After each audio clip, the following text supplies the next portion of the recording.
I always have a question. So, you know, back to kind of your business model. I'm really interested in why somebody would want to, because, you know, I have a kind of a personal anecdote. When I was early in the industry, one of my dad's good friends went to me and said, "Why do you want to get involved in all this? If I were a young man starting today, I would go start a water boy truck." And I said, "A water boy truck? What's that?"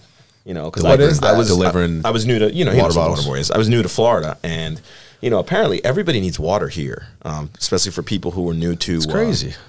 It's crazy that nobody drinks tap water. I come from a place where everybody drinks tap water, right, even though it's not as good as everybody thinks in New York. It's just, you know, that's the reputation. You want to be the sort of like the milkman.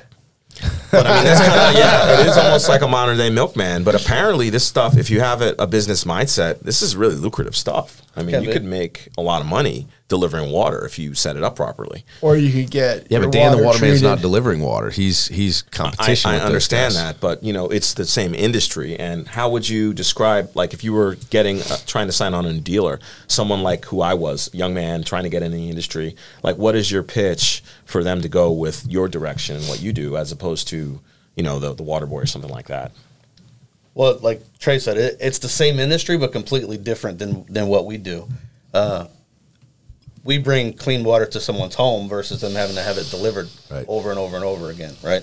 It's kind of like renting a bottle of water. You don't want to keep renting a bottle of water and pay for it for the rest of your life. You're never going to have it paid off, right? As far as recruiting and talking to people, like a 20-year-old guy that's, you know, just starting out, you want to learn from someone who's been doing it for 25 years and cut all the crap out of the way first, or you want to go through all that and be where I'm at, where I'm about to blow up.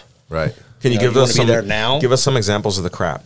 You know, because a lot of the people who listen to this podcast are entrepreneurs or trying to be entrepreneurs, right? They're aspirational, which is great. I mean, that's what we're trying to do. I would say the very first big thing that I did was stop myself from doing the paperwork, right? Like hire an assistant, because a lot of like one-man shows, they do all of the stuff, right? They'll do the paperwork. Like we have finance companies we use. They'll do the financing, then they'll go and install, then they'll go and service.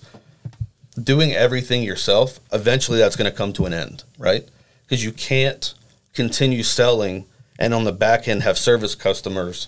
You're going to start getting a ton of service calls. Right. And eventually it's going to catch up and screw you. You're going to have bad service. Well, what happens usually is the stress you're dealing with on the back end and the paperwork, it eats at you so you don't sell as well.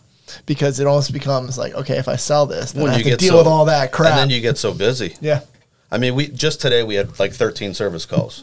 Imagine if it was just me trying to install 4 systems, do 13 service calls, answer all of our phone calls, deal with financing, there's no way I could do it myself. Yeah, and what do you consider a service call? What does that mean? Like they have a system or somebody else's system or our system, something's not working, they need it looked at. Okay.